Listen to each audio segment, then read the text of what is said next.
Hey guys, we're gonna take a quick look, quick little inside look at the Flywheels4ever 1958 Mamod SE2. This is my pump jack edition of it. Yeah, so it's already hot, ready to go. So I'm gonna go ahead and start it because I don't want to blow the safety valve due to too much pressure. But I'm gonna over a couple of the modifications that I've done. So first off, I got a propane bar set up back here, so tank, valve, and up under the engine, I will zoom in on that, is kind of hard to see. Hang on. Nope, that's made it worse. Okay. Yeah, so under here, I'll pull this out. I have a copper pipe that's got little gas jets on it, and that's my heat source that is responsible for boiling all the water in this for this engine, and it's way too hot. Yeah, so that little bar is responsible for creating all the heat that runs this engine. It is safe to run indoors for a short period of time. A couple other mods that I've done. I took black bearing grease that I use in my 1924 Fairbanks Morse, the 36KA, pretty much if you name it, and it requires bearing grease. I've probably used it. So I put some on each of the points for the flywheel, right here where the crankshaft connects into the piston, and then I actually greased the piston with it as well. And I found that I get a higher runtime, or longer runtime, higher speeds, and it's capable of running under no load, which is very, very nice. I'll put the belt back on here.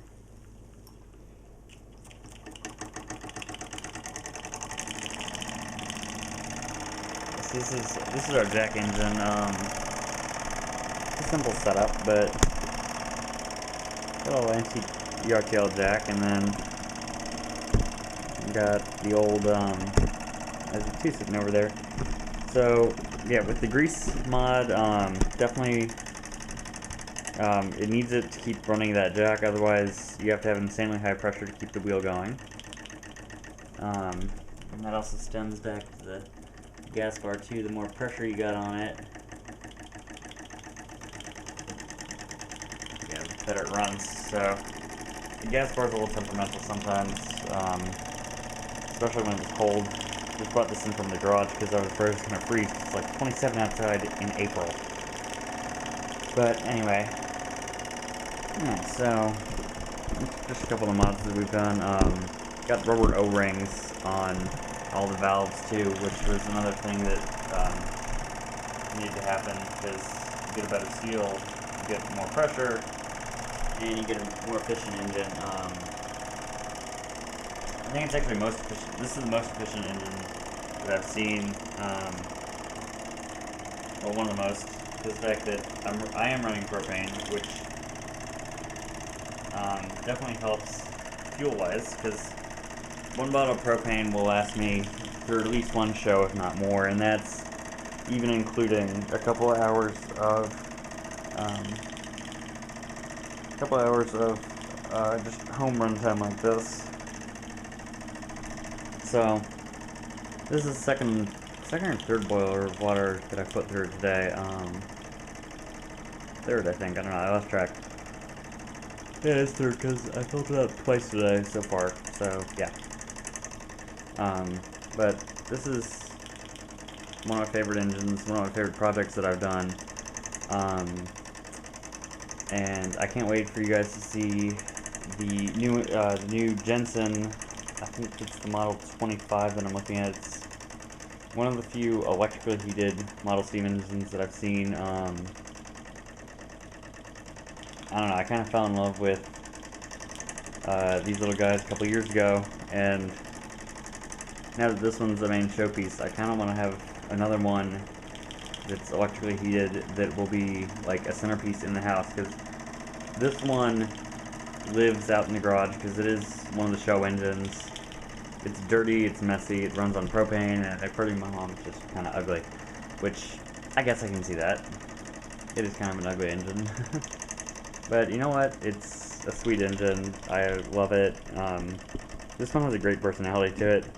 And I know that sounds a little odd that I say an engine has a personality, but they all do have a personality. I mean, this one, this is old reliable. I mean, she never has a single issue, really, except for occasionally a bad propane bar or a bad seal. I mean, very rarely do I get a ton of problems with this engine. And I've never really had something major go wrong with it, except for the cap over here failed on me back in 2012, I think it was, it failed. And so that required a slight rebuild of the boiler, but other than that, this engine has run great. Never has an issue. I mean, it's perfect. And then, now that I got it running a pump jack, I'm just like, it's awesome. And so this one's personality is very friendly. It always seems, I don't know, I always think it seems like it's happy to see you because it just like purrs. Whereas you'll have something like the Maytags outside, which those are temperamental. They can either have a great day where they start on like the second kick and you never have an issue, or they'll be stubborn all day and you won't see them run for like the next week, which don't know what gets into them. They just have issues. They do have some of the older engines like the 1924 Fairbanks and Morse, and it's another very, very reliable engine. The only thing that's been wrong with it is I've lost the fuel hose a couple times because the skid that it was put on was poorly built, so it damaged the fuel line and bent it and caused it not to seal properly. And then I had one of the wires on the coil break off the other day, and I just soldered that back on. So, I mean, you can find a very, very reliable engine that'll start for you and run for you great, or occasionally you'll have just the occasional engine that's very, very stubborn and doesn't want to run.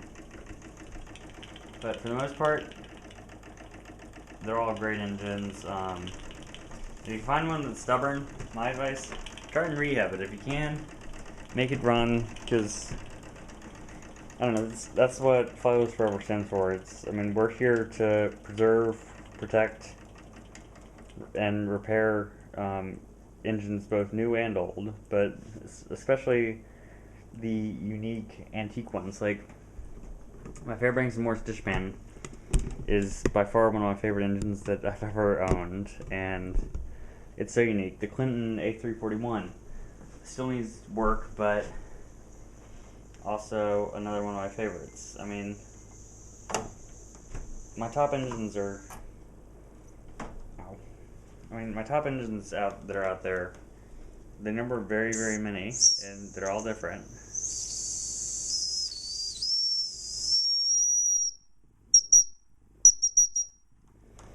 So I'm going to bleed off the rest of the pressure that's in the boiler, unhook the belt here, and we'll just let it run until it's out of pressure.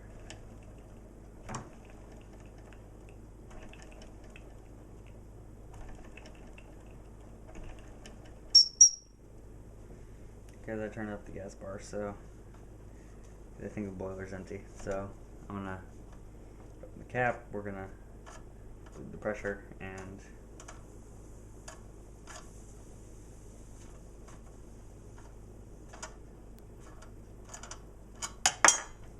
there we go. Nice hot Phillip plug. Yeah, so I don't know, this is one of my favorite engines. And I know this is like kind of a odd episode of Flywheels4ever, but you know, some episodes where I'm trapped inside and can't go out, and it's like this is the kind of episode that I can shoot. I can't really shoot a good episode today because nothing will start. I had one of the Maytags running for maybe 5 minutes, and then it decided to die for some reason. And it's the new Maytag, which has a host of gremlins. And anybody who watched the past couple videos that I put up today, I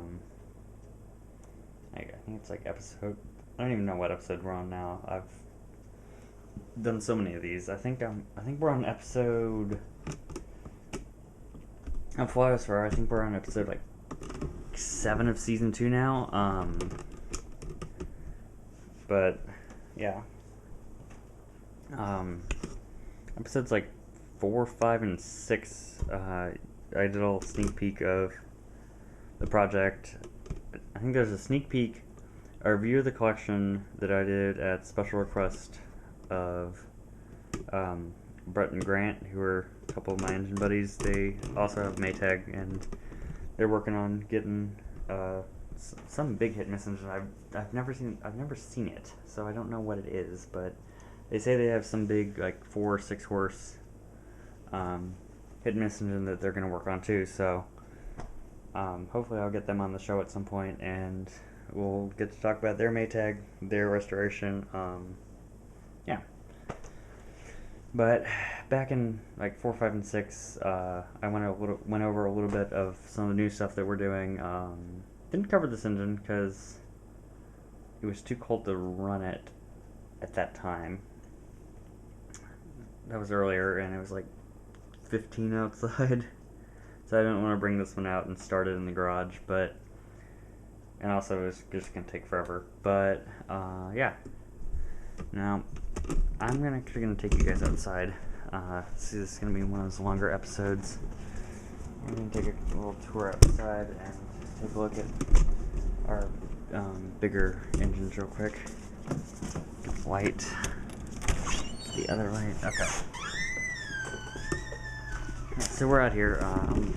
Shop light on. Light everything up. Yeah. So welcome to the big engine shed.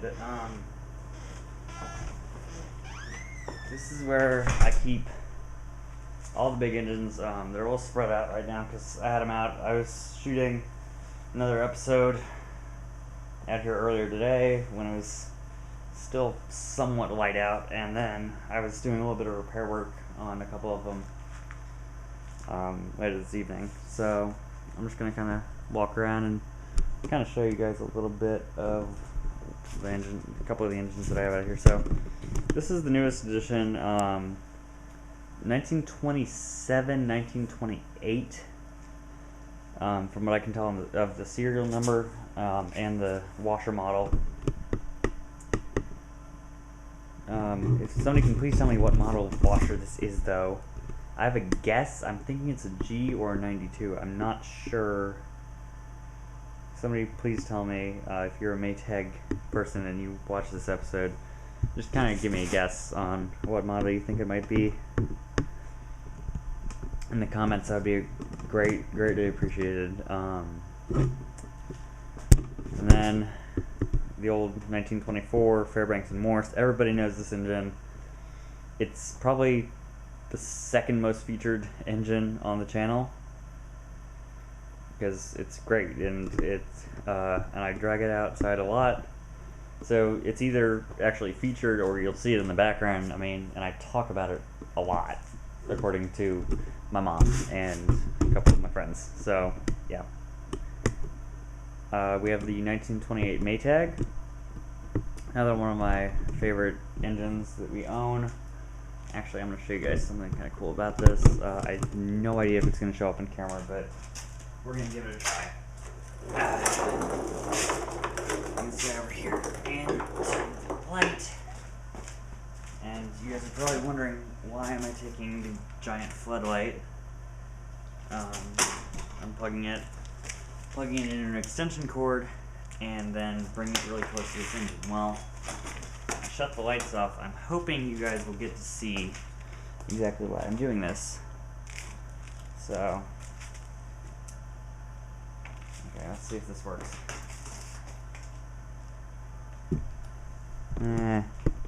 It's not showing up on camera, but there's a cool thing about this engine. It is completely glow in the dark. I kid you not. This engine does glow in the dark. It's whoever had it before me decided to paint it glow in the dark, and I found that out the other day. I walk out here and I'm like, oh my gosh, I have a ghost Maytag. No, It's a regular Maytag 92. It's just painted glow in the dark, but it scared the crap out of me. I tell you what. You don't expect to come outside and see your engine glowing. That's just not something that is normal. But I don't know. It's kind of a goofy engine, but I like it. I wish I had known that it glowed before I paid for it, but you know. This one over here does not glow, sadly, and it's also painted the wrong color on the Kickstarter cover. But it is original, and it came with the original exhaust hose, which is sitting over there. So for the price I paid, which was $175, and I'm sure some people are kind of jealous about that, for an all-original Maytag washer with the hose. I figured that wasn't a bad deal. So it came from an appliance store, and the appliance store owner's father got it from a neighbor who had used it as a child, and it had been sitting in his basement since his mother died, and he had all of the original stuff there, and so he gave it to the appliance store. Appliance store didn't want it for their washer collection, so they put it up on Craigslist. I saw it the day after they posted it, and I jumped on it because I'm like, if that's really an all original Maytag, like he says it is, it's worth the price. So I bought it, and now it sits here, and hopefully it'll be going to Waukesha County Fair this spring. So y'all coming out, check it out. Come check me out at the shows.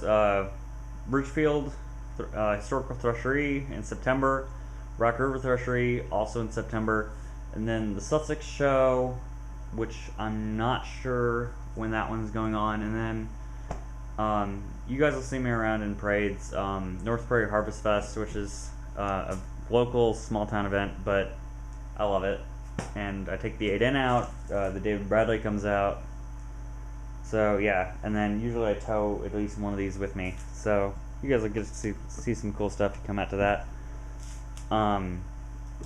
So this is the Briggs & Stratton 60102. A lot of you guys will recognize this from my propane generator project.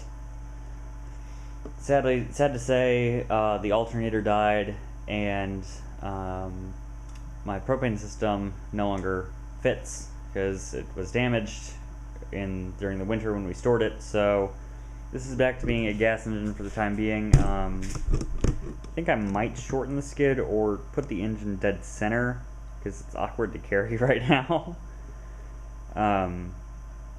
But that engine starts first, second pull every time, unless it's just having a bad day like it was earlier, because it's ridiculously cold out here. And then back here, a couple people know the story behind this, a couple people don't. If you watch the channel long enough, I think back in season 1, back in our early episodes, before I even started really calling this a web show, I talked a little bit about the origin of this engine, but I'll go back and tell the story again. So, story on this one goes, back in 2013, I was going down the road with my mom, and looked out the window. I'm like, hey, there's a hit and miss in it. And she's like, what? And I'm like, yeah, there's a hit and miss in it. And turn around and let's go take a look at it. So, sitting in this guy's yard, like right along the road. So I hopped out and I walked over to it, and I'm like, it's a hit and miss engine. I can't believe it. So we came back and we knocked on the door and met the owner of the farm, and he's like, yeah, it's a Stover KA, and he's like, I believe it's from 1936, and he was right on the date.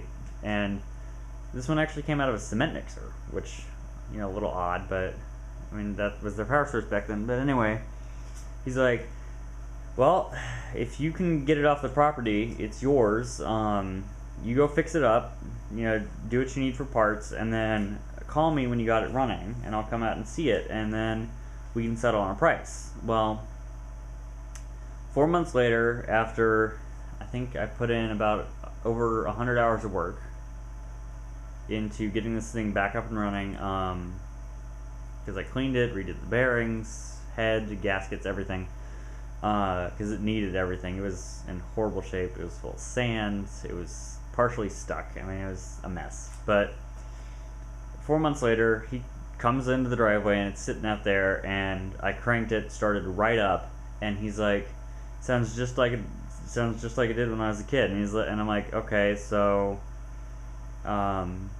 he's like, yeah, you made it run. And I'm like, okay, what's the cost? And he's like, well, you've brought back something from my childhood. You made it run again, so it's yours. And I'm like, what? And he's like, yeah, it's yours for free. And I'm like, are you sure? And he's like, yeah, I don't. He's like, you have the collection, you have more engines, you actually will take care of it. I don't have any space to store it. So that one kind of came here for free. I mean, I did say, well, if you ever want it back, it's here. I won't sell it. So that one I can't sell, and then the other hit and miss engine, which is the Fairbanks Morse, I just won't sell because it was the first engine. Now, another one to talk about is that one over there in the corner, which I will actually drag out. This engine, another interesting story behind it. It came to me off of another one off Craigslist. Saw it listed for $40, and went out, met the guy who apparently he did like engine repair. I don't know. He had a whole bunch of like junk yard tractors and cars and small engines just sitting out in his yard. A couple Briggs and Strattons, and he wanted like $75 for those, and I'm like, I don't have that kind of money, but I had $40, and this is the engine that I was actually interested in buying, and so we settled on a price of $35 for this one, and it wasn't running at the time, and so brought it home, spent a couple days cleaning it up, doing points, carb, that kind of thing, just working on it in the spare time that I had, and then it got clear coated, and it actually used to run very, very well, and it was a showpiece. Recently it's been temperamental. I think the carb is having problems again, but hopefully by this fall I'll have that one fixed up again, and you guys will get to see it run, and you'll get to hear the sweet sound of a Clinton making ice cream, which is an interesting sound. It's like blah, blah, blah, blah, blah, blah, blah, blah, blah. I don't know. It's odd, but another goofy engine, and that one is up for sale. Please make me an offer, and I'll put my email in the description. Just know I don't check it that often, but if you do email me something, I will get back to you. Make me an offer on it. This one is, I mean, it's one of the few up for sale. The 6012 over here, the Briggs and Stratton, you can see the past videos of it. I would be willing to sell it for the right price, but it is a very, very reliable engine. Starts first or second pull every time, so that one's kind of up to you guys. I don't know how much you're willing to pay. You'd have to pay at least probably $100 for this engine, because of the fact that that's about what I have into it right now, so that would be what I would need to break even on it. But yeah. Now finally, going back to 28 Maytags again. I know that this engine, I talk a lot about this one too. Some people hate Maytags, and I get it. I mean, they're smoky, they're nasty, they're stubborn. This one though, I'm gonna open the door because I actually want you guys to hear this one run. Wait, I want you guys to hear this one run. Yeah, okay, I said that right. Yeah, this is one of my favorite engines that I have. It's kind of a goofy one. It's a Maytag 92 long base, which isn't that uncommon, but it's really kind of a rare one. And then the one over here is a Maytag 92 with the S284 tank, which is, from what I've read, I have the rare version of it, so that makes that engine even more valuable. Okay, we're going to start at the long base, and then I will get a running video of the 284, the 92 with the 284 tank, as soon as I get it running right.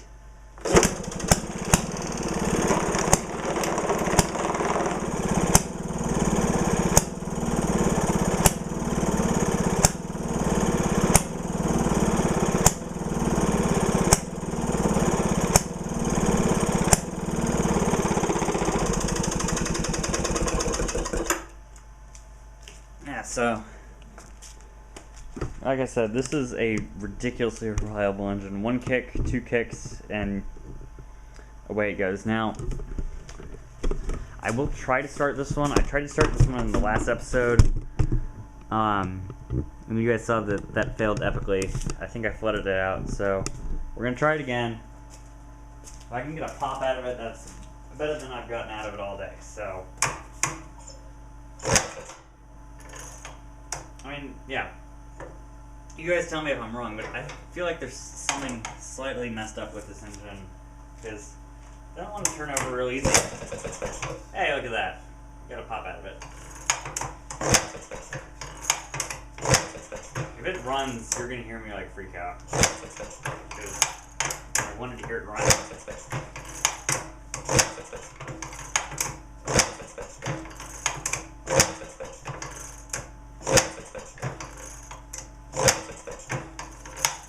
Okay, if somebody can please tell me what they think is wrong with it. I think it's a fuel issue, because it has a very, very consistent spark. So, my guess is I got an issue in the carb. But, you know, you guys can tell me what you think is wrong with it. Again, that would be another very, very appreciated thing. But, you know what? You guys have spent like the past 30 minutes or so hearing me ramble about the different engines I have and like their stories and everything. And you know what? If you guys have an engine, realize, or you're looking at getting an engine, realize that when you buy an engine like this, you're not just getting an engine, you're getting a story behind it. And I asked you guys, remember that story, write it down, display it with your engine, and just write it up in a document, print it out on a piece of paper, and if you know the story behind it, yeah, go ahead and give the story behind it, because, I mean, yeah, there are some amazing stories behind them, and to get to meet the people who use these back when this was your only power source, I love it. I mean, it's awesome to hear the different stories behind all these engines. I mean, this one sat abandoned in a warehouse, or not a warehouse, but a garage for 30 years, went to auction, was bought by the Maytag dealer who I got it from, and he hadn't touched it since he bought it, and it sat with him for like another 10, so hadn't been touched in 40 years. I came along, bought it, and now it's a running engine, and it's like, I don't know. I mean, the way I see it, every time an engine comes in here, it's another piece of the past, it's another story, and I do my best to protect those and preserve them and make sure that that little bit of history stays alive. And I mean, yeah, they're filthy, they're dirty, they're stubborn, temperamental, call it what you want, but you know what? They're all amazing, and they're all unique, and I love them. And I know that if you guys have hung in there for the past 30 minutes and have listened to me talk, I'm sure that you guys love them too. So, thank you for liking, commenting, subscribing, and I will see you guys next time on the Flywheels4ever show.